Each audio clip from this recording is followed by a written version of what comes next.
पहिला उठानी सजिया पसंग संग मन कैसे मानी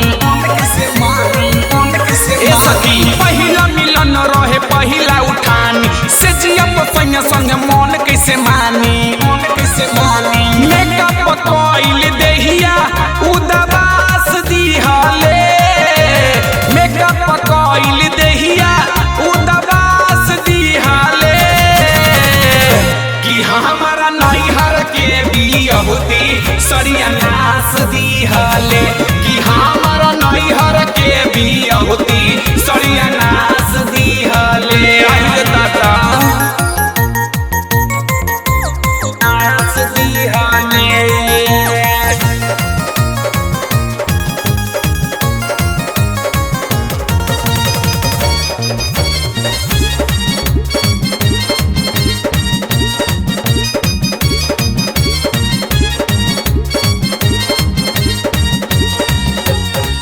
चितपट के देहिया दिहले मुआई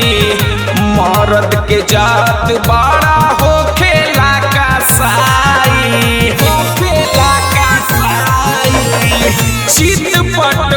के देहिया दिहले मुआई मर्द के जात बड़ा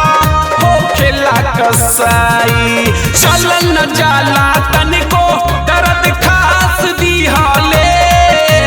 चल न जाला तनिको दर्द खास दिहले कि हमारा नैहर के बियाहती सरिया नास दिहले कि हमारा नैहर के बियाहती सरिया नास दिहले सखी नास दिहले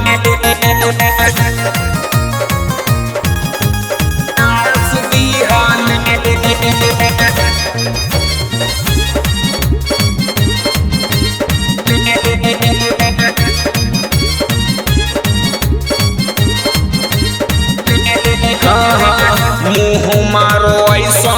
सुहाग वाली रात के सैया सुदयाल राखस कोरबा में जात के मुँह मारो ऐसा सुहाग वाली रात के सैया मसदिलाल राखस कोरबा में जात के कुछ न होई धनिया हमके आस दिहले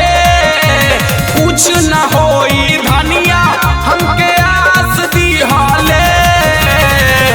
कि हमारा नैहर के बियाहती सरिया नास दिहले कि हमारा नैहर के बियाहती सरिया नास दिहले पहिला मिलन रहे पहिला उठानी सजिया पसंग संग मन कैसे मानी मेकअप कइल देहिया उदास दिहले मेकअप कइल देहिया उदास दिहले कि हमारा नैहर के बियाहती सरिया नास दिहले कि हमारा नैहर के